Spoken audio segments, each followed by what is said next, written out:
ഞാൻ പിന്നെ മാതാവിനെ സ്വപ്നം കണ്ടു, അച്ഛനെ സ്വപ്നം കണ്ടു.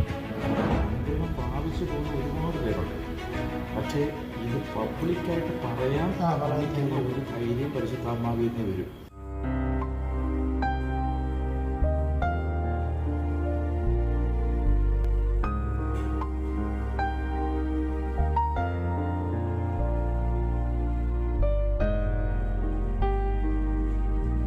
കൃപാസനത്തിൽ വരണമെന്ന് ഒത്തിരി കാലമായിട്ട് ആഗ്രഹിക്കുന്നുണ്ടെങ്കിലും പെട്ടെന്ന് വരണമെന്ന് എനിക്ക് തോന്നാൻ കാരണം